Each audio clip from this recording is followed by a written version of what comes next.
बिस्मिल्लाहिर्रहमानिर्रहीम, अस्सलाम वालेकुम, सुबह बखैर और खुश आमदीद। मॉर्निंग विद फरा में दुआ उम्मीद यही आप जहाँ कहीं हैं बिल्कुल ठीक ठाक हो, ज़िंदगी मज़े सुकून और खैरियत के साथ गुजर रही हो।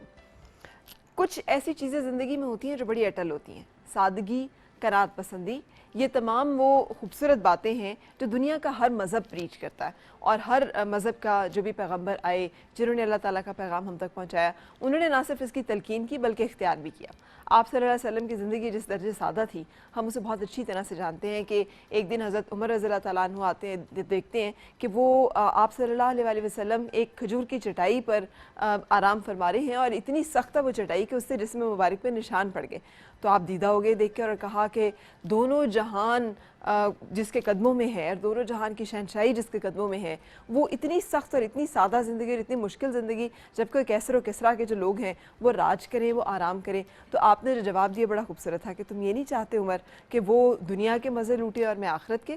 ये तो एक मुसलमान का कॉन्सेप्ट है जिसके साथ हमें बताया गया कि दुनिया में वक्ती तौर पर अगर कोई मुश्किलात का हमें सामना हो भी और कुछ ऐसी तकलीफ़ें जो हमें लगे कि दूसरों के मुकाबले में हम पे ज़्यादा हैं, तो एक तस्कीन जो हमारे अंदर से आती है कि वो हमारी जो मोटिवेशन और ड्राइव है कि जो कुछ भी हम कर रहे हैं उसका रिवॉर्ड हमें कभी ना कभी कहीं ना कहीं हमें ज़रूर मिलेगा। इस दुनिया में ना सही तो अगली दुनिया में सही हमारी उन तमाम अच्छी बातों का हमें अजर और सवाब मिलकर रहेगा। इसलिए कि अल्लाह ताला कोई भी अजर, कोई भी नेकी और कोई भी सवाब जो है वो रायगा नहीं करता। लेकिन इससे ज़रा हट कर देखें तो ये तमाम चीज़ें एक अच्छे तर्ज़ माशरत के लिए भी बहुत ज़रूरी हैं। और ख़ास तौर पर एक लीडर के औसाफ के हवाले से अगर बात करें तो ये वो रवैया है कि जो जब तक मुसलमानों और मुसलमान लीडरों के अंदर रहा तब तक मुसलमान बहसियत कौम पूरी दुनिया पर छाए रहे। हज़रत उमर रज़ी अल्लाह तआला अन्हु की दौर खिलाफत का जिक्र हो तो हमें बैतुल माल का वो किस्सा बहुत अच्छी तरह से याद है कि एक चादर जो है जो कि आपको दी गई और एक शख्स ने उठ के सवाल कर दिया कि इस चादर में आपके कपड़े तो बन ही नहीं सकते इसलिए कि आपका कद तो लंबा है जबकि ये चादर कम थी, तो फिर आप जवाब दीजिए कि आपने ये चादर जो है ये कहाँ से ली।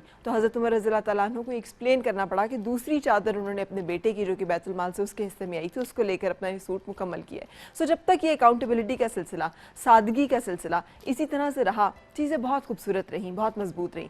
अब हमारे यहाँ पे ये सिलसिले जो हैं नापैद होते नज़र आते हैं। हमें वो शाही काफ़िले जो हैं अब प्रोटोकॉल की सूरत में मुख्तलिफ अंदाज में रवा दवा नज़र आते हैं। अवाम की ज़िंदगी और जीना दूभर हो, लेकिन हुक्मरानों की ज़िंदगी जिस तरह अय्याशियों पे और जिस तरह से रंगीनियों से मुज़य्यन होती है उसका अहवाल हम सब जानते हैं। शाही महल्लात ना सही लेकिन इदारों में, दफातर में या फिर अपने मौजूद मुख्तलिफ जगहों में, ये नहीं कि कोई एक ख़ास दौर हुकूमत, हर एक शख्स और हर एक पार्टी जो कि हुक्मरानी में आती है वो एक ख़ास अंदाज़ अपनाती है, ख़ास रवैया अपनाती है और जब जाती है तो अपने पीछे बहुत सारी ऐसी दास्तानें छोड़ जाती है जो वक्त के साथ साथ जब खुलती हैं तो हमारी अक्ल और हैरत से हम दंग रह जाते हैं कि इंसान होने के साथ साथ एक मुसलमान होने के नाते किस तरह से सब कुछ किया जा सकता है। लेकिन आज जो मैं आपके साथ शेयर करना चाह रही, छोटा सा एक मुल्क है यूरुग्वे। अगर आप नक्शे पे जाके देखें तो आपको पता होगा बहुत छोटा सा एक मुल्क, लेकिन उसका एक शख्स एक जो कि सदर रहा 5 साल तक, उसने अपनी मुद्दत सदारत जो है वो पूरी की, होजे मोजेका।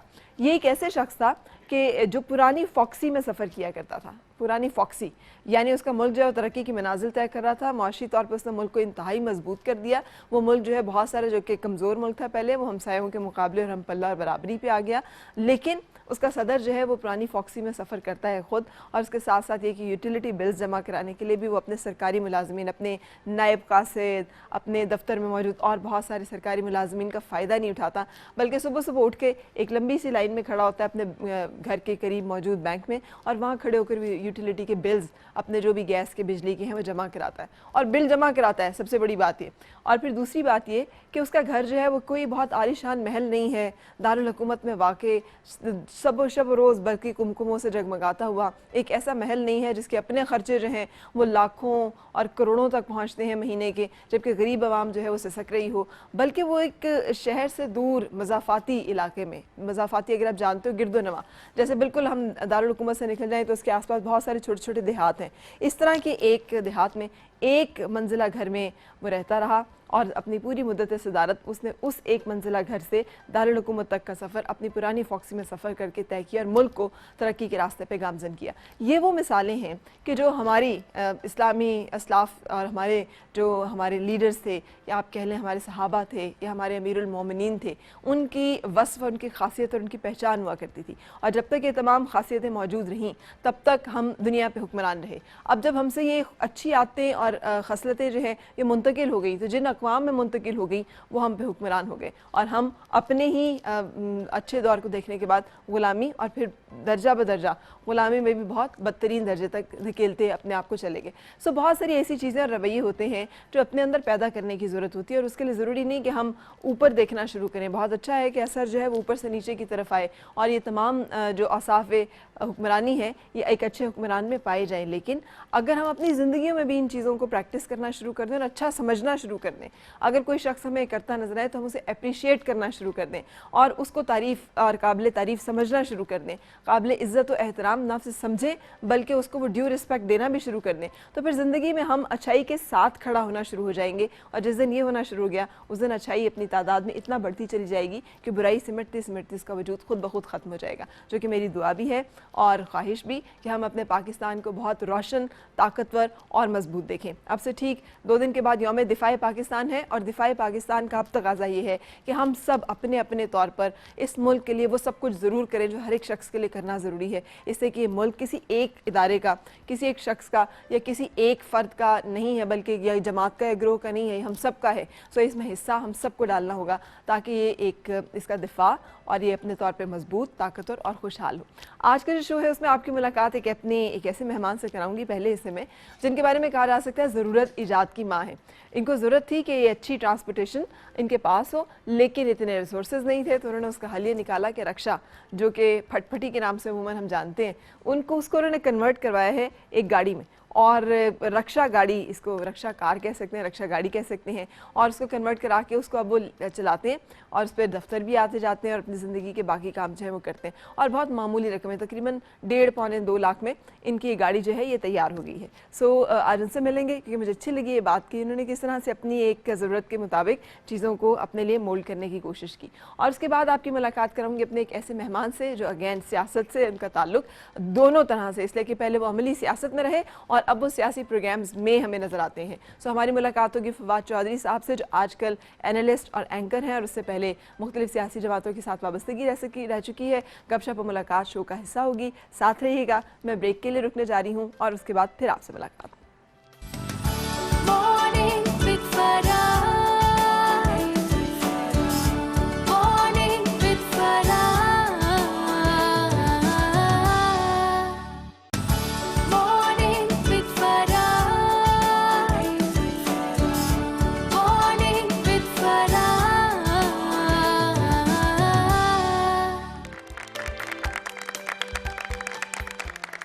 खुशामदीद और सुबह खैर जनाब। हम में से कितने लोग ऐसे हैं जो ये सोचते हैं कि अगर कोई मसला दरपेश है तो उसका कोई ना कोई हल तो होगा और जो भी हल है वो हल निकाला जाए और उसके लिए कोशिश की जाए।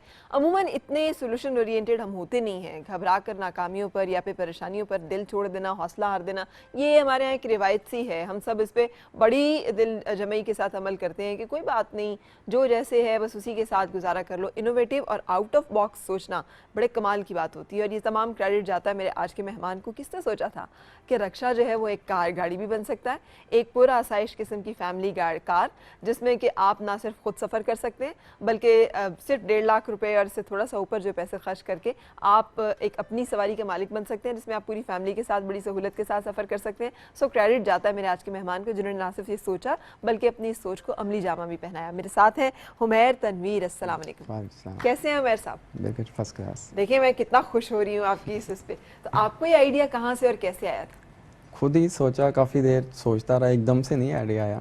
काफ़ी देर सोचता रहा कि कोई ऐसी चीज़ होनी चाहिए जो सस्ते में मुझे यानी कि कंफर्ट मिल जाए गाड़ी का।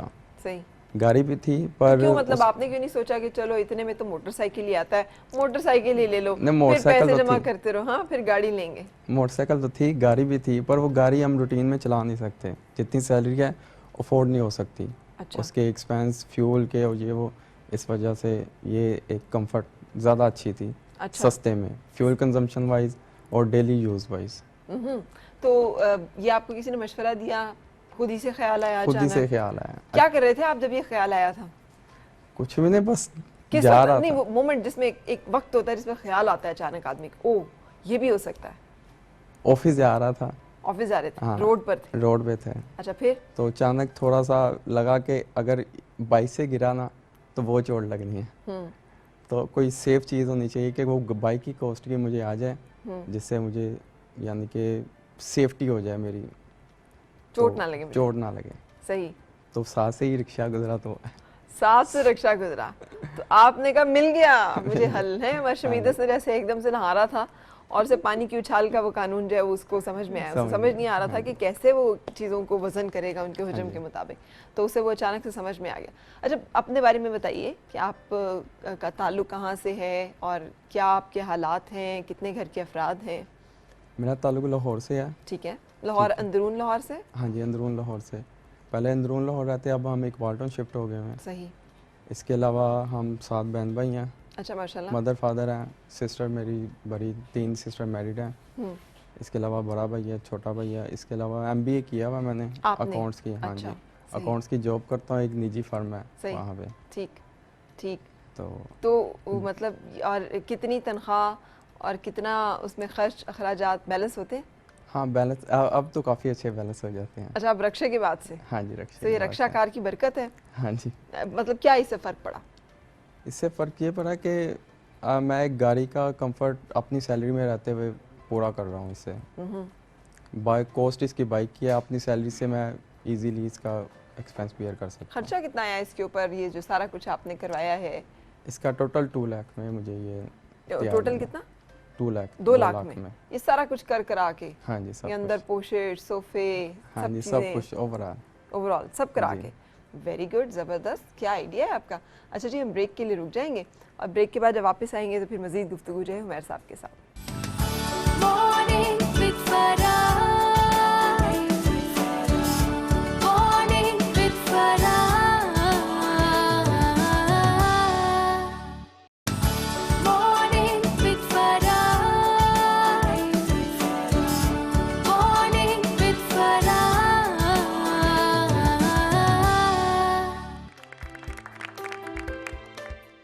खुश आमदीद और सबब खैर जनाब। आज मेरे साथ हुमैर तनवीर मौजूद हैं, जिनके ऊपर टाइटल ज़रूरत ईजाद की माँ है, बहुत फिट आता है। इन्होंने रक्षा को कन्वर्ट किया है रक्षा कार में और उसमें बैठकर अभी जाते हैं अपने दफ्तर भी और ज़िंदगी बड़े मज़े से गुजार रहे हैं। अच्छा, वाकई मज़े से गुजर रही है या पुलिस तंग करती है?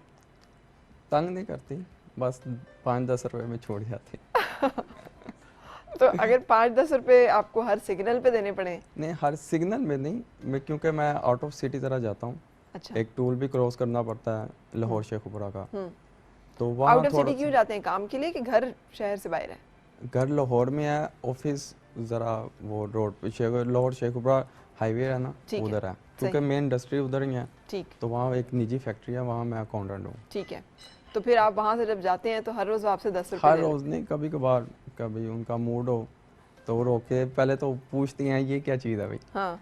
उसके बाद फिर चल जाता है, बोतल पिला दे। अच्छा, जाता हुआ बोतल पिला दें। सही। तो खुश होते हैं सुन के कि भाई क्या काम किया आपने? हाँ जी। हाँ जी। अच्छा, ये मुख्तलिफ इलाकों में रक्षा की और ट्रक वगैरह की इस तरह की गाड़ियों की एंट्री भी मना होती है कि यहाँ पे नहीं आ सकते, तो वहाँ पे अगर नहीं, जाना रिक्शा की सच ऐसी कोई प्रॉब्लम नहीं है किसी भी जगह पे? नहीं। वैसे इसकी आवाज़ उतनी है जितनी रिक्शे की है? नहीं, वो जो रिक्शा आपके जहन में है वो नहीं है, 4 स्ट्रोक आ गया हुआ। अच्छा। इसमें वो नहीं है, सेल्फ स्टार्ट है और बिल्कुल गाड़ी की तरह है, कोई इसमें बिल्कुल गाड़ी की तरह? हाँ जी। कोई आवाज़ भी नहीं आती इसमें? नहीं। अच्छा, और मतलब दोस्तों ने एक पीयर प्रेशर भी होता है ना कि लोग कहेंगे गाड़ी तो स्टेटस भी है कि हमने तो फलां गाड़ी रखी हुई है, मतलब किस्तों पे लेके रखी हुई है। हाँ, वो उनकी थिंकिंग है। मुझे भी कहा, काफ़ी दोस्तों ने कहा, जब मैं शुरू में आइडिया देता था सब कहते थे ऐसे। फेसबुक पे जब मैं अगर देखा है 100 में से 2 या 3 कमेंट्स कुछ ऐसे होंगे जिन्होंने यही कहा इतने में गाड़ी ले लेते, ये ले लेते, वो ले लेते। इतने में क्या मतलब गाड़ी का वो दे देते तुम एडवांस, बाकी किस्तें देते रहते महीने की, है ना। बड़ी गाड़ी लेते, लोग कहते वाह जी वाह, लड़के के पास बड़ी गाड़ी है। तो वो फायदा नहीं है। फायदा गाड़ी मैंने कहा था पहले भी बताया, गाड़ी है हमारे पास, ठीक है, पर गाड़ी को हम डेली यूज़ नहीं कर सकते। जितनी हमारी सैलरी है वो अफोर्ड नहीं कर सकता। अगर आपकी 35-40 हज़ार सैलरी है तो 25 हज़ार आप गाड़ी के आने जाने का खर्चा कर लेंगे तो बचेगा क्या? ठीक है, बिल्कुल इसमें सही। 6 से 7 हज़ार लगता है। लेकिन ये बड़ी वाइज अप्रोच है ना, आपने अपनी खुशी भी देखी और इसमें जो सबसे इम्पोर्टेंट बात मुझे नजर आ रही है वो ये, आपने इस चीज़ की परवाह नहीं की लोग क्या कहेंगे तो क्या कहेंगे। या लोगों के लिए क्या करना ज़रूरी है। हम जी। तो अपनी सारी ज़िंदगी इस मुसीबत में गुजार देते हाँ जी, हैं लोग कि क्या दूसरे खुश हो जाएं, और अपनी सारी ज़िंदगी उस अजियत में गुजारने के बाद जब मरने का वक्त करीब आता है तो पता चलता है खुश तो फिर भी कोई नहीं है। कोई भी नहीं है। तो आपने भी अपनी ज़िंदगी जो है उसका सत्यानाश किए रखा है, हाँ और अब फिर आपको अफसोस होता है कि आपने किया क्या। हाँ। आपके अंदर इतनी वो जो एक स्ट्रेंथ है, ये बड़ी स्ट्रेंथ की बात होती है हाँ जी। कि आप वो करें जो आप समझते हैं कि किया जाना ज़रूरी है उस ज़रूरी वक्त। तो ये कहाँ से आई थी? आप नहीं मरूब हुए कि यार मुझे हो सकता है रिश्ता ना मिले, लोग कहेंगे ये तो रक्षा कार में फिरता है? नहीं, ऐसी कोई थिंकिंग नहीं आई। नहीं ठीक है? आई? नहीं, फेथ है कुछ गॉड पे कि बस जो होना है वो तो होना है, बस अपना कंफर्ट देखो आप। आपकी लाइफ आपकी है, किसी ने आपकी लाइफ नहीं जीनी। हाँ, किसी ने आपकी ज़िंदगी नहीं जीनी। नहीं जीनी। बिल्कुल जो कहते हैं कि तेरी कब्र किसी ने जाना, बिल्कुल सही, बिल्कुल सही, कि हाँ। किसी ने आपकी कब्र में नहीं पड़ना। नहीं पढ़ना। तो आप जो कर रहे हैं वो सोच समझ के करें। आपके अमाल आपके साथ आपके हैं। अमाल आपके साथ जाएंगे और हाँ। आपकी ज़िंदगी भी आप ही के साथ ख़त्म हो जाएगी। हाँ जी। अगर आपको ये लगता है कि अभी आप अपनी ज़िंदगी को काट पीट के नज़र कर दें दूसरों की, और कल हाँ। को कोई आपको दोबारा मौका मिल जाएगा और कोई कहेगा चल बच्चे अब जी ले अपनी ज़िंदगी, अब तो जी वो ले। वक्त नहीं आने वो वाला, वक्त नहीं आने वाला। है ना? अच्छा जी, तो ये जो रक्षा कार में जब आप बैठते हैं उसमें, और जब आप वो दूसरी वाली अपनी गाड़ी में बैठते हैं, कोई जी। फ़र्क महसूस होता है? मुझे कोई फर्क नहीं महसूस होता। नहीं, कोई बंदा जब, अक्सर लड़के जब भले अब्बा की गाड़ी हो उसमें जब बैठते हैं तो बड़े ऐसे ऐसे करके देखते हैं ना, इधर उधर कोई देख रहा है हमें, हम बैठे हुए हैं गाड़ी में, तो कोई आपके सेहत पे भी फर्क पड़ता है? कोई अंदाज में? गाड़ी से ज़्यादा मुझे इसमें लोग ज़्यादा देखते हैं। घर में मुझे कोई लोग नहीं देखते। अच्छा, लोगों में कौन कौन शामिल है? लड़कियां, खवातीन भी देखती हैं? हाँ, सब ख़वातीन ज़्यादा नहीं, ज़्यादा लोग जो बाइक तबका है ना वो देख के बहुत खुश होता है। अक्सर तो मुझे रोक के कहते हैं, ये तो मैंने 4 माह हो गए यूज़ करते हुए, तो अब आके मैंने फेसबुक पे दिया है। तो उससे पहले 4 माह पहले जो मैं इस्तेमाल कर रहा था, ये 8 वंडर बना हुआ था लाहौर में पूरे। कि ये है क्या चीज़? है क्या चीज़? सही। सब लोग रोक के पूछते हैं। मैक्सिमम लोगों ये थिंकिंग है कि एसी है इसमें लगा हुआ, पर एसी नहीं है। इतने छोटे इंजन पे एसी नहीं चलता। हाँ, फ़ैन ज़रूर है इसमें, ठीक, और इजी है मेरे लिए। बहुत कंफर्टेबल है। हम भी इंटीरियर उसका देख रहे हैं, खासा कंफर्टेबल सा हमें लगता है। वैसे इसको में मोड़ना छोड़ना थोड़ा रिस्की है। कितनी स्पीड लिमिट है, कहाँ तक चला सकते हैं आप? 90 तक जाता है। 90 तक जाता है। चले, अच्छा, आप स्पीड लिमिट क्रॉस ही नहीं कर सकते हाँ शहर के अंदर। हाँ जी। बहुत मसला होता है जब शहर के अंदर को बहुत शहर के अंदर तो ये तो इस्लामाबाद है, इधर तो स्पीड लिमिट है। लाहौर में तो आप इतनी स्पीड में चला ही नहीं सकते, उधर लोड ही बहुत है, ट्रैफिक बहुत है। हाँ जी, बिल्कुल सही। अच्छा, कभी किसी ने हाथ वाथ भी दिया है, रुकने का इशारा भी किया हो? नहीं, इस पे नहीं किया। इस पे बल्कि जो बाइक पे लोग लिफ्ट के लिए रोकते थे, इस पे वो भी नहीं रोकते क्यों? कि किराया ना ले ले। सही। अच्छा जी, मुझे बड़ी अच्छी सी आपकी सोच और अप्रोच लग रही है। कितने एक पैसे बच जाते हैं अब इस अपने इस सोच को अमली जामा पहनाने के बाद? किस लिहाज से? फ्यूल के लिहाज फ्यूल से, के जो आप लिहाज कह से। रहे थे। हाँ, फ्यूल के लिहाज से तो बहुत ज़्यादा खासी बचत होती है। इकोनॉमी है। हाँ, यानी कंजप्शन इसकी अच्छी है। बहुत अच्छी बाइक के बराबर की कंजप्शन है या बाइक उससे से बेहतर? थोड़ी सी ज़्यादा है। बाइक से बाइक थोड़ी से सी डबल है जिसे कह लें। लेकिन गाड़ी से फिर भी कम है। गाड़ी से तो चौथा हिस्सा है। अच्छा, और गैस पे है या पेट्रोल पे? पेट्रोल पे। अच्छा, गैस तो मिलती नहीं, गैस तो मिलती नहीं वाकई, है ना? पाकिस्तान में गैस नहीं मिलती। मिलनी भी नहीं चाहिए।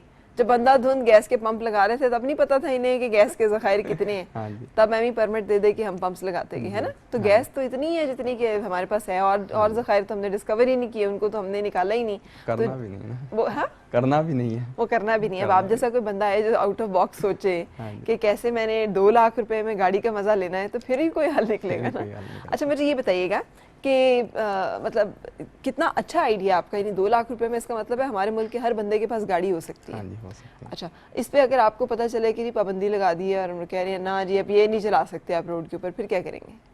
नहीं, इस पे पाबंदी लगने का तुक ही नहीं बनता, क्योंकि मैं इसको कमर्शियल ही सारा, मेरी डॉक्यूमेंटेशन सारी कमर्शियल है। अच्छा, फुली मैंने पे किया हुआ, सारे टैक्सीज पे किए मैं। अब मेरी मर्जी मैं इसको कमर्शियल चलाऊँ या पर्सनल चलाऊँ। चलाना तो रोड पे है, रोड के में परमिट भी है, सब कुछ मैं चला सकता हूँ। मैं नहीं सवारी बिठाता, मेरी मर्जी। अच्छा, लेकिन आप सवारी बिठा सकते हैं? हाँ, मैं बिठा सकता हूँ। शादी हुई है? नहीं, अभी नहीं। अभी नहीं हुई, तो इसमें तो है ही एक सीट फ्रंट पे। हाँ, तो शादी हुई तो बेगम को कहाँ बिठाएंगे? पीछे बैठेगी तो आराम फिर से। अगर किसी ने कहा है सवारी लेके किधर भागा जा रहा है कोई मसला नहीं। हाँ, कोई मसला नहीं। कोई मसला नहीं। कोई शादी की बात चल रही है कहीं? हाँ जी चल रही है। अच्छा, तो उनको पता है कि आपके पास ये गाड़ी है, मतलब आपकी होने वाली फियांसी को? हाँ जी पता है। उनको बैठी है अभी तक कोई इसमें? नहीं, अभी तक बैठी नहीं है। तो कैसा, सबसे पहले किसको बिठाया था जब आपने ये गाड़ी बनाई थी? सबसे पहले मेरी मदर, फादर और मेरी सिस्टर। तीनों पीछे बैठ गए थे इकट्ठे? हाँ, इजीली ये गाड़ी की सीट पीछे लगी हुई है, ठीक है, तो 3 लोग आराम से बैठ जाते हैं। आराम से बस। हुमैर साहब बहुत ज़बरदस्त, इसलिए कि हम सब अपनी वो शिकवे करते नज़र आते हैं अपने मसाइल का हल, लेकिन वो दूसरे की देखा देखी हम उसका हल निकालने की कोशिश करते हैं। अपने तौर पे अपने मसाइल का, जैसे कहते हैं ना ज़ाती हल, वो निकालने की एबिलिटी बहुत कम लोगों में होती है, और ये आपके अंदर है। ये सिर्फ ये नहीं है कि आपने एक रक्शे को मॉडिफाई करके गाड़ी बना ली है, ये एक ऐसी सोच और अप्रोच है जिसमें आपने बहुत सारे प्रेशर्स और बहुत सारी चीज़ों को साइड पे रखते हुए अपने मसले का जेन्युइन हल, ज़ाती हल, खालिस हल जो है वो निकाला है, जो कि एक बड़ी अच्छी अप्रोच है। अगर ये अप्रोच ज़िंदगी के हर मामले में हम लागू करने लग पड़े तो यकीन करें हमारे कोई मसले रह ही नहीं जाएंगे। सो बहुत शुक्रिया तशरीफ़ लाने का, थैंक यू सो मच। हमारी दुआ है आपकी ये रक्षा गाड़ी इसी तरह से चलती रहे, और सैलरी आपकी जब बढ़ जाए तब भी आप इसे रखेंगे, या पता चले सैलरी डबल होगी, ट्रिपल होगी, तो अब ये चीज़ को बेच दिया? नहीं, इसे रखेंगे। इसे रखेंगे, हाँ, बिल्कुल सही। Thank you for coming. शुक्रिया। जनाब ब्रेक के लिए रुक रहे हैं, और ब्रेक के बाद होगी फिर आपसे मुलाकात, और मैं आज आपकी मुलाकात कराऊंगी अपने मेहमान से, जो कि एनालिस्ट हैं, एंकर हैं, सियासत से भी ताल्लुक उनका अमली तौर पर रह चुका है। फवाद चौधरी साहब हमारे साथ होंगे, लेकिन ब्रेक के बाद।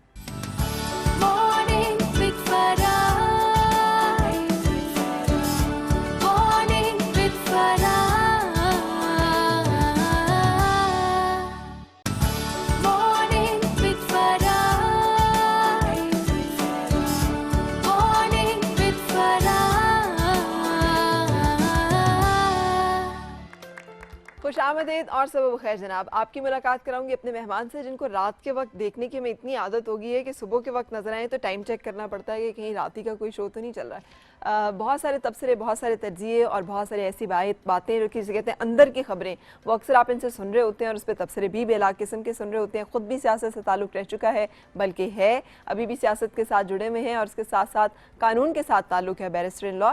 और मेरे साथ हैं फवाद चौधरी साहब। अस्सलाम वालेकुम, कैसे हैं आप? Good morning. सही बताइएगा, सुबह उठते हैं? You're a morning person?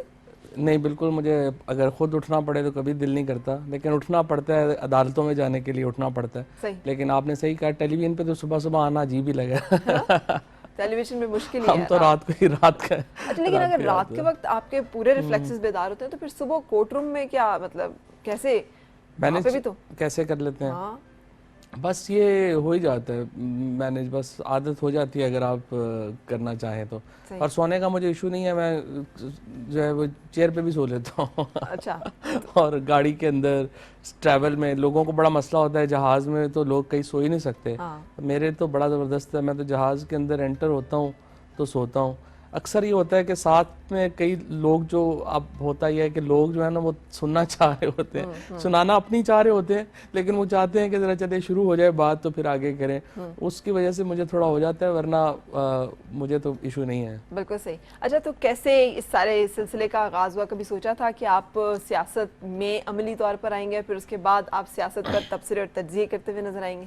नहीं, सियासत में तो खैर चूँकि मेरी फैमिली जो है is one of the most prominent political families in Punjab. मेरे जो दादा थे वो ऑल इंडिया मुस्लिम लीग में थे। उसके बाद वो 1926 में अपने जेहलम से जो थे वो डिस्ट्रिक्ट काउंसिल के चेयरमैन थे, वाइस चेयरमैन थे। उस वक्त डिप्टी कमिश्नर जो है वो चेयरमैन होता था।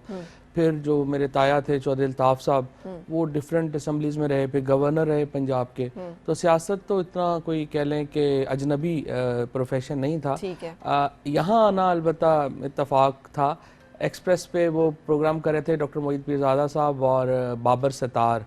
तो बाबर जो थे वो अमेरिका गए, और मोईद ने और YBM ने बेसिकली यूसुफ बेग मिर्ज़ा साहब जो हैं। मेरे चूँकि मैं पहले मीडिया से बड़ा डील कर रहा था बड़े अरसे से, पहले परवेज़ मुशर्रफ साहब के हवाले से और फिर बिलावल भुट्टो साहब के हवाले से, तो काफ़ी इंटरेक्शन था मेरा करंट अफेयर्स के लोगों से। तो वो बिलावल साहब जो हैं वो बाहर गए हुए थे, तो मुझे पॉलिटिक्स पीपल्स पार्टी की ठंडी हुई थी वैसे ही। तो मुझे उन्होंने कहा, यूसुफ बेग मिर्ज़ा साहब ने कहा कि तुम इधर आ जाओ, ये कर लें, ज़रा आप देखें इसको क्या होता है। तो वो जब किया तो वो मेरा ख्याल है रिस्पांस उसका अच्छा आया, फिर रेटिंग्स अच्छी आनी शुरू हुई। तो और फिर ऑब्वियसली वो प्रोग्राम, हमारा प्रोग्राम जो था वो एक्सप्रेस पे भी बहुत अच्छा था, ARY पे तो खैर हमने रहे ही टॉप के ऊपर, और वहाँ से फिर चलता गया, और फिर अब जाहिर है जब तक चलता रहेगा चलता रहेगा। तो ये सिलसिला अच्छा लेकिन लॉ करना और लॉ करके सियासत में आना भी कोई खानदानी रिवायत है, और कुछ इसमें भी कोई प्लान था, कुछ सोचा समझा इरादा और मंसूबा नहीं, था? दोबारा हमारी जो फैमिली है बेसिकली पॉलिटिशियंस की और लॉयर्स की है। ठीक है। सो मेरे जो चचा थे इफ्तिखार चौधरी साहब, वो चीफ जस्टिस रहे लाहौर हाई कोर्ट के, बल्कि longest serving chief justice of Lahore high court, 6 साल वो चीफ जस्टिस रहे। मेरे जो मामू थे वो भी लॉयर हैं, एक मेरे और मामू हैं जो शहबाज साहब, वो भी लॉयर हैं लेकिन वो प्रैक्टिस नहीं करते। फैसल मेरा छोटा भाई है, he is also very prominent lawyer here, Islamabad में है।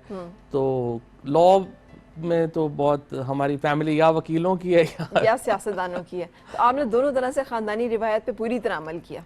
बिल्कुल, एक माहौल होता है मेरा ख्याल, आप जिस खानदान में पैदा हों, जिस तरह हॉकी प्लेयर्स जो है उनके बच्चे हॉकी उनको एक्सेस मिल जाता है। कई लोग बागी भी तो होते हैं ना? हाँ, बागी भी होते हैं, लेकिन आप हम नहीं तो थे। शरीफ लोग हैं, हम तो बागी हैं ही। अच्छा तो ये शुरू से ही शरीफ बच्चे थे आप, या फिर कहीं ना कहीं अंदर शरारत का कोई एक और वो जो एक आग लगाने वाला आंसर है वो था? नहीं, वो तो चलता रहता है काफी, वो तो उसके अच्छे बगैर तो आप अच्छे तजिया नगार बन ही नहीं सकते। हाँ, तो ये मतलब आप तो खुद जो है वो एंकर है, आपको तो पता है शरारत तो होती है, तो फिर कुछ मजा रहता है, कुछ बात बनती है। अच्छा, लेकिन ये बचपन से अगर आप अपने आप को देखें तो कौन सी चीज़ है जो आप समझते हैं विच इज़ रियल यू, जब आप कोर्ट रूम में खड़े होते हैं तब, जब आप सियासत में कर रहे होते हैं लोगों के साथ इंटरेक्ट तब, या जब आप खुद एक ऐसी सीट पे बैठे होते हैं जहाँ बहुत सारे लोगों के ऊपर आप बड़ी बर्जस्तगी के साथ बड़ी काटदार बातें जो हैं वो कह रहे होते हैं? असल में ना तीनों का बड़ा आपस में ताल्लुक है। अगर आप देखें कि हमारा जो काम मैं करता हूँ बुनियादी तौर के ऊपर टेलीविज़न के ऊपर, उसका बड़ा गहरा ताल्लुक है कानून से और सियासत से। जो हमारी यहाँ जो सियासत है उसको कानून बहुत इफ़ेक्ट करता है, कानून को सियासत बड़ी इफ़ेक्ट करती है। मुझे एज है काफ़ी वकालत की वजह से, बहुत सारे जो हमारे एंकर्स हैं उनका सिर्फ सियासत का एक्सपीरियंस हो जाता है, तो मुझे ये फ़ायदा है, बल्कि मैं दोनों को ज़रा मिक्स कर सकता हूँ, मिला सकता हूँ, कनेक्ट कर सकते हैं आप डॉट्स को, कनेक्ट कर सकते हैं। और फिर दिलचस्पी भी होती है। फ्रेंकली कोई वो काम में आप टॉप पे तो जा ही नहीं सकते जिसमें आपका अपना इंटरेस्ट नहीं है। सही। पाकिस्तानी मर्दों को खासतौर पे सियासत से ज़्यादा दिलचस्पी है, या ये दुनिया में ये सारा फिनोमेना इसी तरह? नहीं, जो भी थर्ड वर्ल्ड कंट्रीज है ना वो बड़े हाईली पोलिटिसाइज्ड हैं। इसलिए पोलिटिसाइज्ड हैं कि जो थर्ड वर्ल्ड में मसाइल जो हैं, इज्तमाही मसाइल और इंडिविजुअल मसाइल बड़े ज़्यादा होते हैं। मसलन फर्स्ट वर्ल्ड में तो देखें ना, आपकी तालीम, सेहत, ये बुनियादी चीज़ें हैं वो टेक केयर होती हैं वेलफेयर स्टेट्स में और फर्स्ट वर्ल्ड में। यहाँ पाकिस्तान जैसे मुल्कों में जहाँ पर आप बड़े पीछे होते हैं, वहाँ पर ना स्पोर्ट्स है, ना फिल्म है, ना ड्रामा है, तो लोग जो हैं वो बड़े पोलिटिसाइज्ड हैं और उनको सोचना पड़ता है अपनी पॉलिटिक्स के ऊपर बात करने के ऊपर। पूरी दुनिया में तो जो आपको पता है कि जो एडवर्टीजमेंट शेयर्स हैं वो सबसे ज़्यादा इश्तिहार जो हैं वो स्पोर्ट्स चैनल्स को जाते हैं, फिर एंटरटेनमेंट चैनल्स को जाते हैं, और उसके बाद न्यूज़ चैनल्स की बारी आएगी। बट पाकिस्तान में आप देखते हैं कि न्यूज़ चैनल जो हैं वो असल हुक्मरानी करते हैं टेलीविजन्स के ऊपर। तो इससे जाहिर होता है कि हमारा जो सोसाइटी है वो बहुत हाईली पोलिटिसाइज्ड है, जो अच्छी बात नहीं है। अल्टीमेटली गवर्नमेंट की और किसी भी सोसाइटी की जो कामयाबी है वो ये होगी कि जो सोसाइटी है वो पोलिटिसाइज्ड ना हो, बल्कि वो हमारे यहाँ एंटरटेनमेंट चैनल्स, स्पोर्ट्स चैनल्स बढ़ें। लेकिन उसके लिए भी काफ़ी एफर्ट लगेगी। अल्लाह करे हमारी ज़िंदगी में हो जाए, पर लगता नहीं। सियासत के अलावा और कौन से खेल से दिलचस्पी है फिर आपको? सियासत के अलावा पाकिस्तान में क्रिकेट से तो सबको ही होती है, ठीक, और उसके अलावा जो है वो मेनली क्रिकेट ही है। सियासत को क्या समझते हैं आप? ये आपके नज़दीक एक कारोबार है, ये कोई अमली सियासत जो है, ये मुफाद की सियासत होती है, नज़रियाती सियासत होती है, क्या होता है? मुफाद भी होता है, मुफाद और नज़रिया के दरमियान ही होता है। बेसिकली जो है ना, एक गोल्स हैं आपके कि आपने करना क्या है। कई और ह्यूमन टू ह्यूमन डिफरेंट होगा। लोग जो अच्छे हैं वो एक गोल्स रखेंगे, अच्छे गोल्स रखेंगे, उनके लिए करेंगे। लोग जो मुफाद परस्त हैं वो अपना सेल्फ सेंटर्ड पॉलिटिक्स करेंगे। जिस तरह से अक्सरियत सेल्फ सेंटर्ड होती है, पॉलिटिशियंस भी है सेल्फ सेंटर्ड हैं बहुत सारे। बिल्कुल सही। हम ब्रेक के लिए रुक रहे हैं, ब्रेक के बाद दोबारा आपसे मुलाकात होगी, साथ रहिएगा।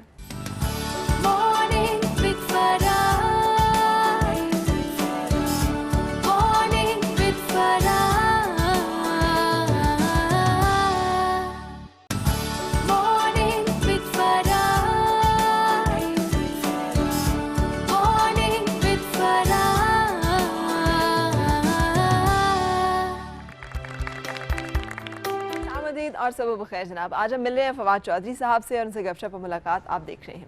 अच्छा, आपने सियासत में जब ताल्लुक जोड़ा अपना तो पार्टीज़ भी शिफ्ट की उसमें, उसका क्या वजह रही? क्या वो ज़रूरत थी या फिर बनी नहीं? नहीं, ज़रूरत ही थी। परवेज़ मुशर्रफ साहब की जो पॉलिटिकल स्ट्रेटजी थी वो कहीं जा नहीं रही थी। जो मेरा ख्याल ये था कि फ्रैंकली मेरा परवेज़ मुशर्रफ साहब से मेरा तो ये ख्याल था कि आप एक मुल्क गिर पॉलिटिक्स नहीं कर सकते हैं। हमें एक छोटी पॉलिटिक्स के ऊपर अगर हम 15 या 16 या 18 सीटों के ऊपर इलेक्शन लड़े और अगर हम 14-15 सीटें जीत जाते हैं तो फिर जो बाकी पार्टीज़ हैं उनके साथ आप अलाइंस करके तो पार्लियामेंट के अंदर आप एक ऐसी मेजर ताकत बन जाएंगे कि करेंगे। लेकिन वो थोड़ा सा परवेज़ मुशर्रफ साहब का ख्याल था कि नहीं, जब तक पूरे मुल्क में नहीं होगा तो फिर वो तो जाहिर है बड़ी करना चाह रहे थे। वो मुझे नज़र आ रहा था कि पॉसिबल ही नहीं है जिस तरह की पॉलिटिक्स वो करें। खैर वो बाद में फिर मैं ही सही साबित हुआ और अब तो प्रेसिडेंट साहब ने कहते भी हैं मुझे कि तो फिर हमें मान लेना चाहिए कि आपकी बड़ी दूर तक नज़र होती है सियासत में, या आप सियासी उखाड़ पिछाड़ को बड़ी अच्छी तरह से समझते हैं? बस थोड़ा जो है वो क्या कहते हैं कि क्या करूँगा, जो हो गया इश्क में भी नाकाम, मुझे तो और कोई काम कर नहीं आता। सही। वैसे कभी इश्क में नाकाम हुए आप? रोज होते हैं। कई दफा नहीं, मतलब इश्क है कि कोई केस है जो रोजाना लगता है, रोजाना हार जाते हैं? चलता रहता है। नहीं, seriously, have you experience this feeling of ये जैसे जिस पे लोगों ने नॉवेल्स लिखे हैं और दास्तानें लिखी गई हैं? ऐसा नहीं, वो तो बेचारे लोग जो हैं वो वेले थे, वेले बहुत इतना टाइम ही नहीं होता। सही। अच्छा, फिर पीपल्स पार्टी के साथ एफिलिएशन, ये बिल्कुल उसके कंट्रास्ट की पार्टी है जो डिक्टेटरशिप और इस तरह की चीज़ों के ऊपर हमेशा बहुत वो वोकल रहे हैं, तो वो इस लिहाज से मैं कंट्रास्ट करें। देखिए, मेरी फिलॉसफी क्या है या मैं क्या चाहूँगा, मैं तो पाकिस्तान को एक सेकुलर मुल्क देखना चाहता हूँ। मैं तो एक लिबरल, प्रोग्रेसिव और सेकुलर मुल्क चाहता हूँ जिसमें कि तमाम मज़ाहिब जो है, रियासत जो है वो तमाम मज़ाहिब के लोगों के साथ बराबरी की बुनियाद के ऊपर सलूक करे, तमाम मज़ाहिब की एक्सेप्टेंस हो, तमाम जो लोग हैं उनको बराबर समझा जाए। और हम एक लिबरल प्रोग्रेसिव पाकिस्तान चाहते हैं, एक थियोक्रेटिक पाकिस्तान नहीं चाहते। सही। मुझे तो बिलावल भुट्टो और परवेज़ मुशर्रफ की इस फिलॉसफी में कोई फ़र्क नज़र नहीं आता।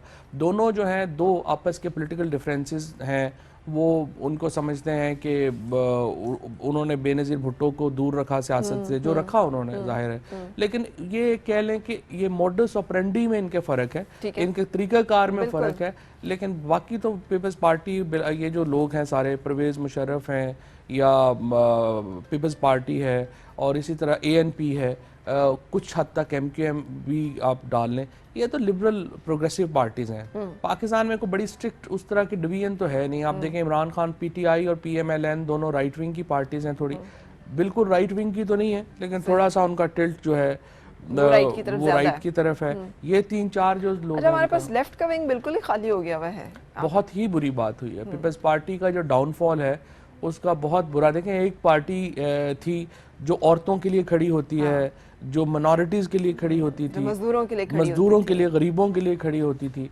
उसका डाउनफॉल तो पाकिस्तान का डाउनफॉल है। और ऑब्वियसली कर्टसी जो उनकी जरदारी साहब के और फरियाल बीबी के और बाकी जो जिम्मेदारान हैं, उन्होंने बहुत नुकसान पहुंचाया है पार्टी को।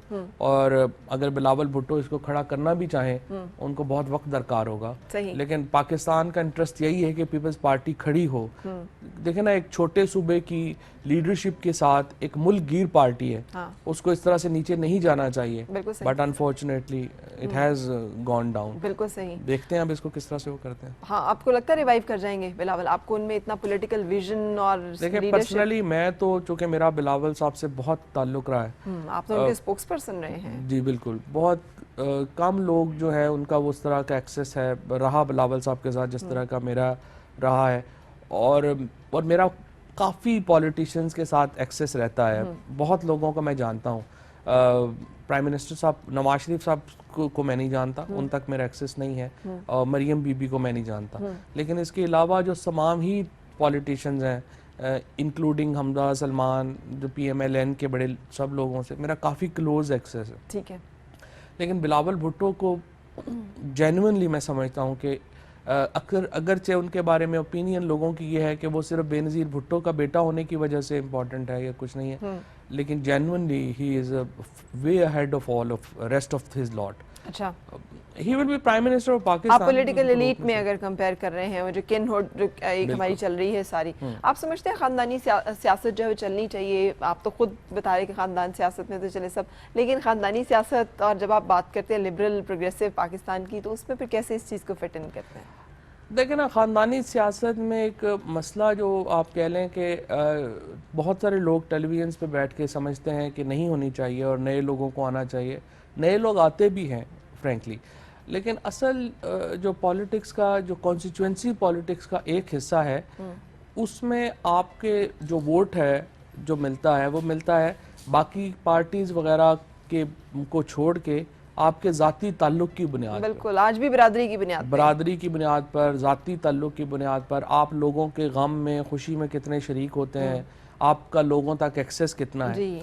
बहुत सारे लोग हमारे जो टेलीविज़न पर बैठ के ये कहते हैं कि होना चाहिए या ये होना चाहिए या वो होना चाहिए, वो तो अपने हमसाया भी मर जाए तो उसके जनाजे पे नहीं जाते। जी। तो ये जो लोग जो पॉलिटिशियन जिनके नस्लों से ताल्लुक़ चले आ रहे हैं लोगों के साथ, उनको ये कहना कि वो बिल्कुल फारुग हो जाएं और एक ही दिन में हम एक कोई नई लॉट कर दें, वो तो नहीं होता, पूरी दुनिया में नहीं होता। जबकि हमारे यहाँ पे वो जो कॉन्सेप्ट है किसी दरगाह पे जाके वहाँ पे बातें करने का, और इसी तरह डेरों पे जाकर, डेरे का मतलब है कोई भी उस इलाके का बासर आदमी जिसके पास आप जाते हैं, आप समझते हैं वो आपके मसाइल हल कर देगा।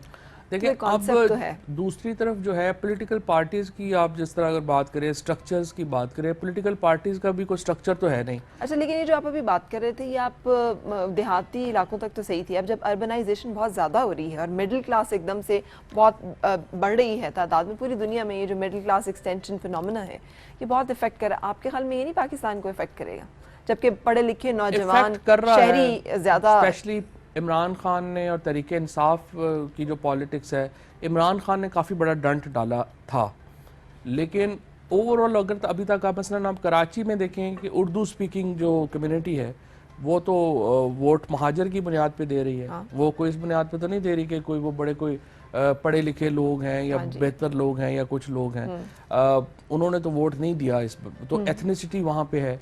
लाहौर में अभी अयाज सादिक साहब के हल्का इलेक्शन हो रहा है जो बिल्कुल गढ़ है अर्बन लाहौर का, वहाँ पे कम्बो बरादरी सबसे ज्यादा है और उसको उनको ख्याल करना पड़ता है कि उनको साथ रखें। सो मेरा नहीं ख्याल कि अभी आप ये कहें कि पाकिस्तान में कोई बड़ी सीसॉ चेंज आ गई है। अच्छा। और इमरान खान जो हैं उनकी नाकामी की भी एक बड़ी वजह ये थी, और अभी भी आप देखेंगे कि उनके जलसे वगैरह बड़े अच्छे हो रहे हैं, उनके बाकी मामला तो ठीक हो रहे हैं, लेकिन जब वो इलेक्टोरल पॉलिटिक्स में जाते हैं तो वो बिल्कुल नाकाम हो जाते हैं, क्योंकि जो तहरीके इंसाफ की जो लीडरशिप है उसको पता भी नहीं है फ्रैंकली कि कॉन्स्टिट्यूंसी पॉलिटिक्स को मैनेज कैसे करना है। तो ये पॉलिटिक्स है काफ़ी मुश्किल और डिफरेंट काम है। सही। और जो लोग कर रहे हैं वो भी उनको आप अंडरमाइन नहीं कर सकते। बिल्कुल सही। बहुत मुश्किल। यानी यूनान की डेमोक्रेसी का मॉडल यहाँ नहीं चलेगा, ये पाकिस्तान डेमोक्रेसी का कोई अपना ही मॉडल है। सोसाइटी की एवोल्यूशन भी तो होती है ना साथ। हाँ। वो चर्चिल ने कहा था ना कि democracy is really a bad form of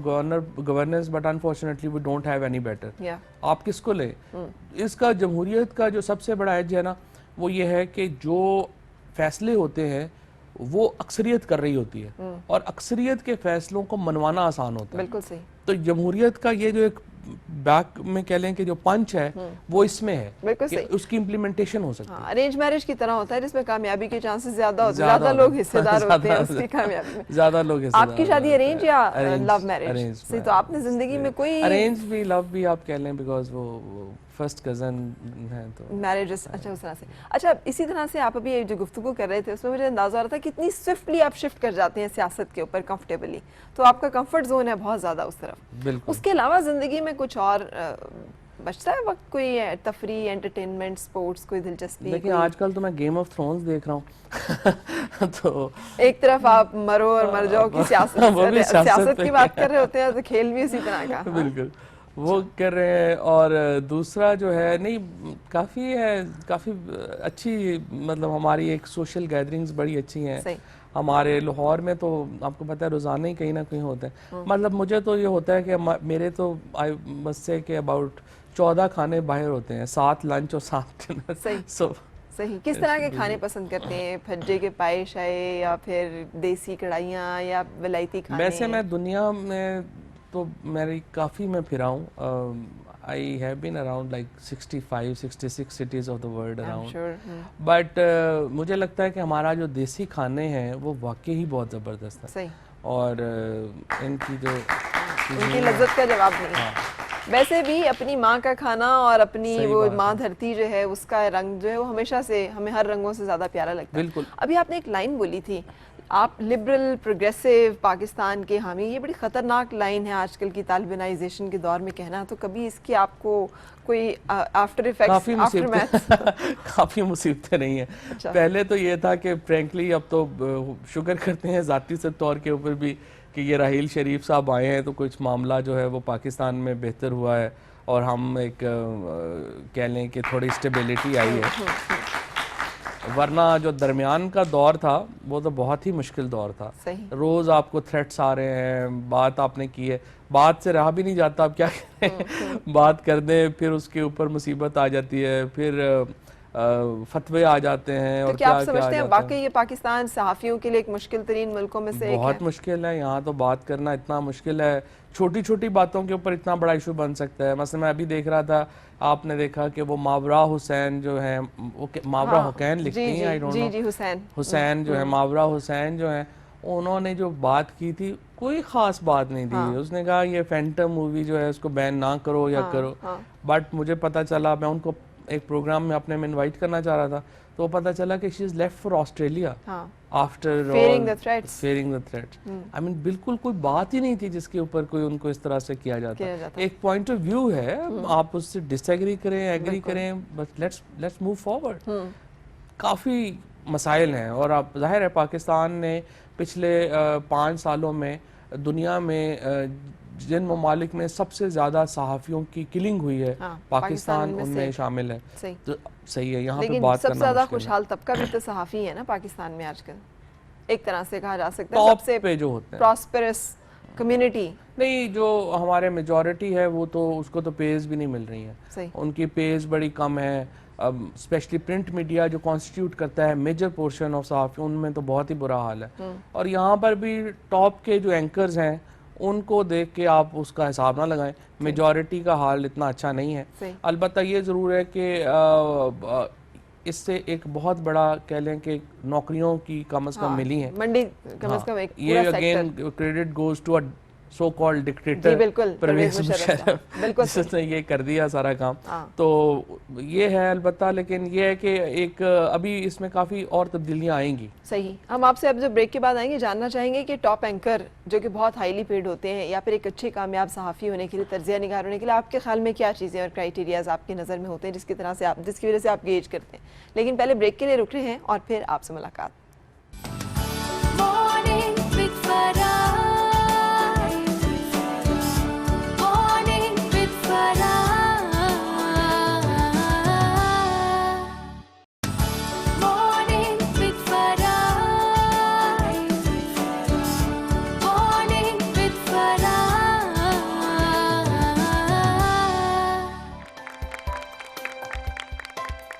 खुशामदीद और सब खैर जनाब। फवाद चौधरी साहब आज मेरे मेहमान हैं, उनसे गपशप मुलाकात आप देख रहे हैं। ब्रेक पे जाते हुए मैंने आपसे पूछा था कि आपके ख्याल में वो क्या औसाफ या कैरेक्टरिस्टिक्स हैं जो होना ज़रूरी है किसी एक अच्छे एंकर में, जो कामयाब हो, जिसकी रेटिंग भी आती हो। रेटिंग तो खैर अगर आप आजकल गोश्त पे प्रोग्राम कर लें तो वैसे ही आ जाएगी सारी औरतें बैठ के देखेंगी। लेकिन एक तो जिस टॉपिक पर भी आप बात करेंगे ज़ाहिर है आपको उसका नॉलेज होना चाहिए, और जो करंट अफेयर्स के प्रोग्राम होते हैं उनमें जो स्टोरी डेवलपिंग स्टोरी होती है आपको उसके साथ चलना पड़ता है। ठीक है। तो आपका जो है बड़ा कम्प्रिहेंसिव नॉलेज तो होना चाहिए आपको।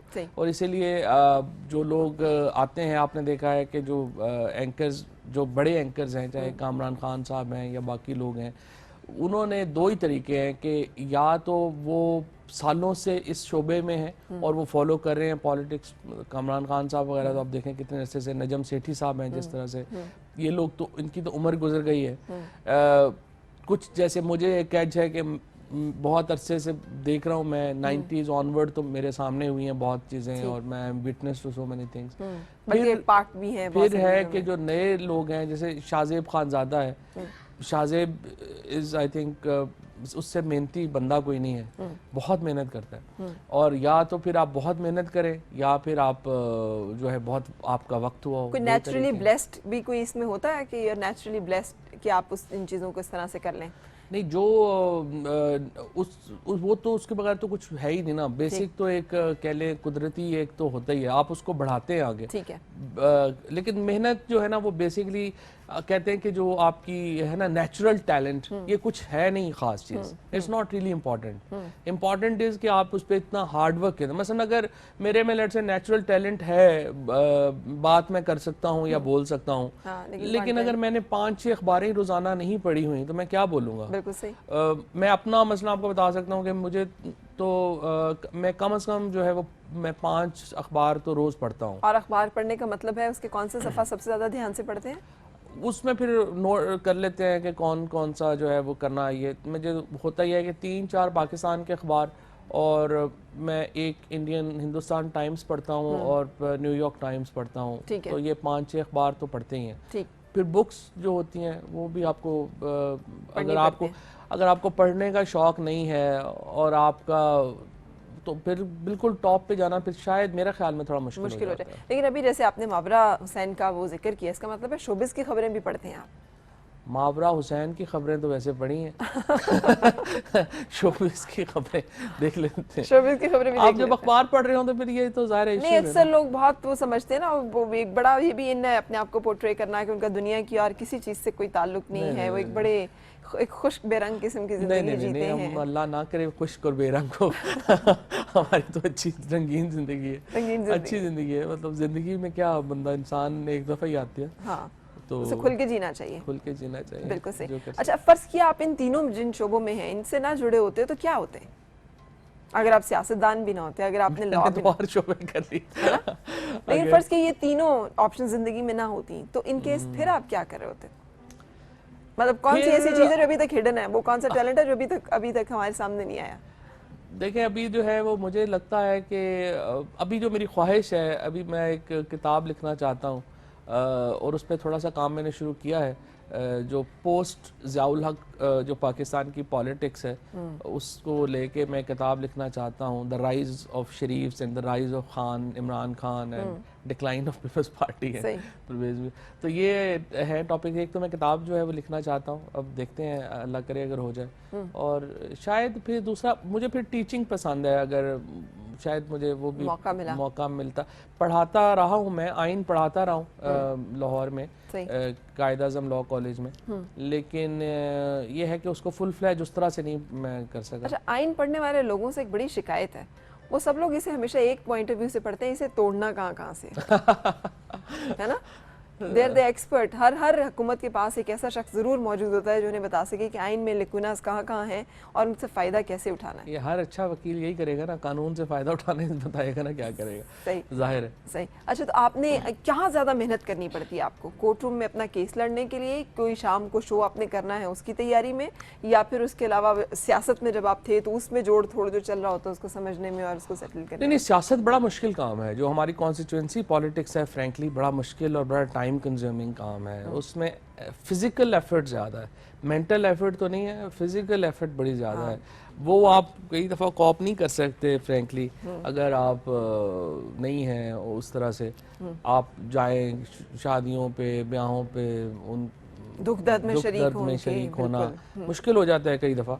लेकिन ये है कि बस ठीक है, अपने लोग हैं। आप कैसे मैनेज कर लेते हैं? कहते हैं बहुत पढ़े लिखे आदमी का वैसे ही काम नहीं, एक टाइम के बाद आदमी खुश्क होना शुरू हो जाता है। वो आप कह रहे हैं आप नहीं है, माशाल्लाह रंगीन मिजाज है, लेकिन ये कि फिर भी जिंदगी में उसका दिल चाहता है कि अब वो जरा नहीं, ये अपना काफ़ी हेल्प आउट हो जाती है।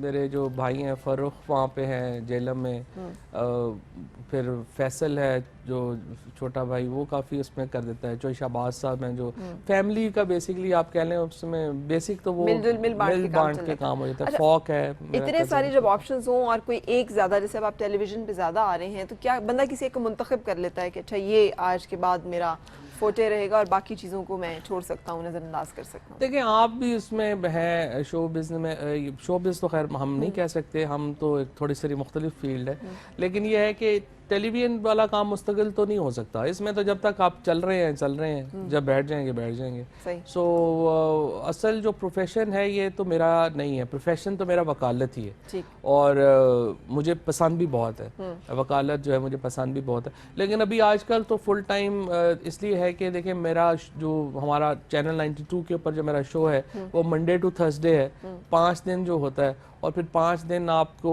बज़ाहिर तो 1 घंटा लग रहा होता है कि आपने क्या आए बोले, लेकिन अगर आप देखें तो एक एक मिनट के लिए लोगों को इंगेज रखना तो और नई कोई करना, थोड़ा उसमें एफर्ट चाहिए होती है। सो आपको पूरा कह लें कि एक तैयारी चाहिए अगर आप एक अच्छा शो प्रोड्यूस करना चाहते हैं, इंफॉर्मेशन गैदर करना चाहते हैं, फिर कॉन्टेक्ट्स आपके होते हैं, बनने होते हैं, चाहिए होते हैं। आप एक्सक्लूसिविटी लाते हैं ना अपने प्रोग्राम में, वरना अगर एक्सक्लूसिव नहीं है तो कोई बंदा क्यों देखेगा?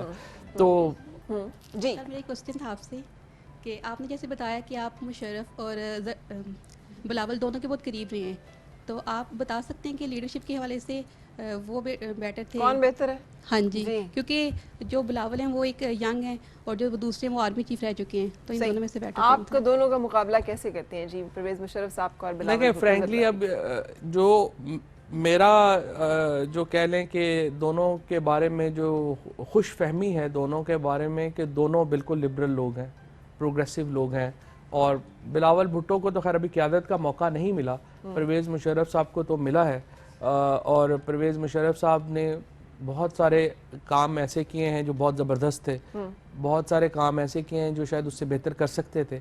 मसलन एक तो सबसे बड़ा क्रेडिट उनका ये है कि जब वो आए हैं तो हम तो एक बगटट भाग रहे थे तालिबानाइजेशन की तरफ, वहाँ से उन्होंने रोका है पाकिस्तान को, और आज अगर हम यहाँ पे ये फ्री मीडिया है, कुछ औरतों की आज़ादी है, यहाँ पर कुछ जो क्लर्जी का रोल कुछ कम हुआ है, उसमें परवेज़ मुशर्रफ साहब का काफ़ी रोल है। बिलावल भुट्टो की सोच भी बिल्कुल प्रोग्रेसिव और सेकुलर पाकिस्तान की है। सही।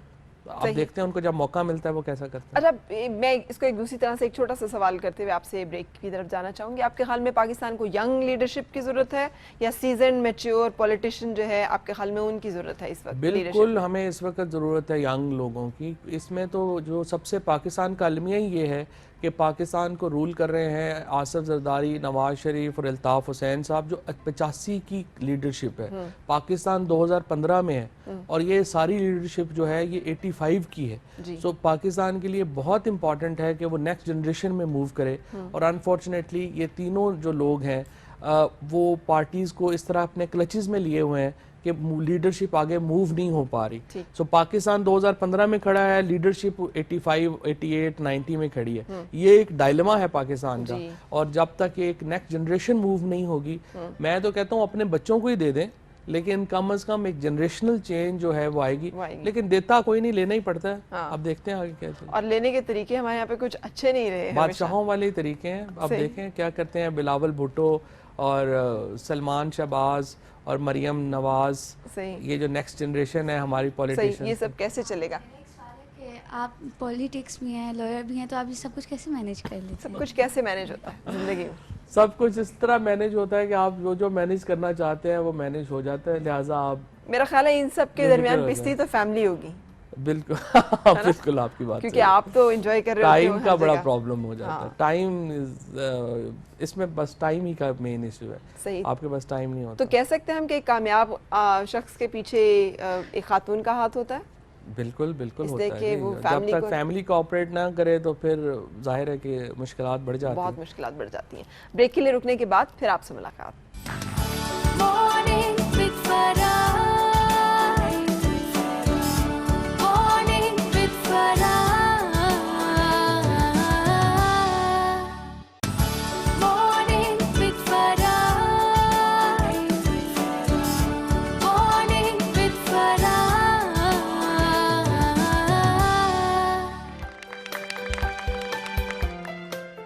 आमदीद। फवाद चौधरी साहब आज मेरे मेहमान रहे, उनसे गपशप मुलाकात आपने देखी। और अब जबकि प्रोग्राम अपने इख्तितामी मराहिल में, मैं आपसे कुछ जल्दी से कुछ सवाल करना चाहूँगी इसका जल्दी से आप जवाब दें, ठीक है। सबसे पहला सवाल कि अगर आपको चूज़ करने का मौका मिले तो मोहित पीरज़ादा या रऊफ़ क्लासरा? रऊफ़ क्लासरा। दरिया के किनारे या पहाड़ की चोटी पर? दरिया के किनारे। लॉन्ग ड्राइव या long walk? Long walk. Drive बहुत हो गई है। अच्छा। हर हफ्ते इतनी करता हूँ। सियासत बराए? फलाह। और वकालत बराए? इस्लाह। मुझे नाज है? मुझे नाज है अपनी ख़ानदान पे, अपने मुल्क पे। सही। मेहनत करना आसान है कि मोहब्बत? मोहब्बत करना। मोहब्बत करना आसान है। अच्छा, कफलिंग्स या टाइप इन? कफलिंग्स। सही। गिरगिट और सियासतदान में क्या सिमिलैरिटीज़ हैं आपके ख्याल में? दोनों रंग बदलते हैं। हर इंसान को ज़रूरत होती है? हर इंसान को ज़रूरतें होती हैं, ज़रूरत तो नहीं होती। कोई एक ज़रूरत जो कि आप समझते हैं सबसे बड़ी ज़रूरत होती है इसकी? नहीं, कोई एक चीज़ पे इंसान जिंदा ही नहीं रह सकता। सही। इंसान नीड्स मल्टीपल, उसकी मल्टीपल नीड्स हैं, मल्टीपल चीज़ें चाहिए। सही। बीवी ज़्यादा बोलती है या आपके ख्याल में सियासी ये जो प्रोग्राम हो रहे होते हैं इसमें लोग? नहीं, मेरी बीवी तो बहुत कम बोलती है, लेकिन ऑब्वियसली सियासत में ज़्यादा बोलती। जब आप कहते हैं 5 मिनट तो उसका मतलब क्या होता है? उसका मतलब है जिसको मैं बोल रहा हूँ उस पर डिपेंड करता है कि उसका क्या मतलब है। कई अगर लोग हैं जिनका मुझे पता है कि बड़े वो पर्टिकुलर हैं तो फिर 5 मिनट ही है, और जिसका मुझे पता है कि वो खुद भी ऐसा है तो उसके लिए फिर वैसे ही लंबा टाइम है। अच्छा, दिल को समझाना मुश्किल है या फिर लोगों को? लोगों को। लोगों को। दिल के मामले में आप बड़े बादशाह लगते हैं हमें कि कोई मसला ही आपको नहीं चले। अल्लाह करे ऐसा ही हो। मोहब्बत या पैसा? मोहब्बत, पैसा या इज्जत? चले नहीं, इज्जत ऑब्वियसली। ऑनर, इज्जत। कोर्ट रूम का मुबाहिसा या टॉक शो का? नहीं, टॉक शो। लड़के बात मनवाना या हकाइक से नजरअंदाजी करना? हकाइक को पसे पुश डाल देना? नहीं, लॉजिक जो है वो आपको डिबेट जितवाता है। How logical you are. सही। अरे क्या गुजरती है आप पे जब आपको बोलने का मौका अगर ना मिल रहा हो शो में? बड़ा सा गुस्सा आ रहा। और जब आप किसी को बोलने का मौका नहीं दे? मैं तो बिल्कुल देता ही नहीं हूँ। लोगों को तो गिला रहता है कि देते ही नहीं हूँ। हाँ। बस कोशिश ये, असल में देखिए बहुत सारे लोग जो टेलीविजन पे आते हैं ना, जो टॉक शोज में स्पेशली, आपके पास अगर आप 45 और मैक्सिमम 50 सेकंड में अपनी बात मुकम्मल नहीं कर सकते, आप टेलीविजन के लिए नहीं बने। बिल्कुल। ये अगर आपको हुनर नहीं आता 40-50 सेकंड में अपनी बात कंक्लूड करने का, आप लिख लें, कॉलम लिख लें, अखबार में लिख लें, कर लें, बट टेलीविजन के लिए फिर आप नहीं है। टेलीविजन का बड़ा प्रॉब्लम है, हमारा जो व्यूअर होता है उसकी साइकी है कि वो बहुत तेज़ होता है। हाँ। अगर आपकी जो बात है, अगर उसमें इंफॉर्मेशन नहीं है, उसमें कोई एक कह लें कि ऐसा नहीं है, करंट नहीं है, हाँ। वो लोग साथ नहीं रहते, फिर ड्रैग हो जाती है चीज़ें। सो ड्रैग से बचने के लिए जो लोग, हमारे जो गेस्ट भी जो हैं आप देखेंगी टेलीविजन पे, क्या वजह है कि एक ही लोग रोज़ाना मुख्तलिफ पे लोग होते हैं, वरना तो पॉलिटिशियंस तो बहुत ज़्यादा है ना, वो अच्छे स्पीकर्स होते हैं, वो अपनी बात करने का थोड़ा जिनको हुनर होता है वही आगे चल सकते हैं। और जो टॉप गेस्ट होते हैं, मसलन ये जो हमारा प्रोग्राम तो खैर गेस्ट वाला है नहीं, लेकिन जो एंकर जो गेस्ट बुलाते हैं उनमें भी वो मेन चीज़ का ख्याल यही करते हैं कि ये बात ड्रैग तो नहीं कर देगा। बिल्कुल सही। Thank you so much, wonderful having you. आप तशरीफ लाए सुबह सुबह उठ के, बहुत अच्छा लगा, आप उसके लिए बहुत शुक्रिया। सेम है। आपसे भी इजाजत लेने का वक्त इसी दुआ के साथ, आपकी हर सुबह खुशगवार हो और हर खुशगवार सुबह का अंजाम बखैर हो। मुलाकात होगी इंशाल्लाह मंडे को। हैव वेरी हैप्पी वीकेंड, अपना ख्याल रखिएगा और मुझे दीजिए इजाजत। अल्लाह हाफिज़।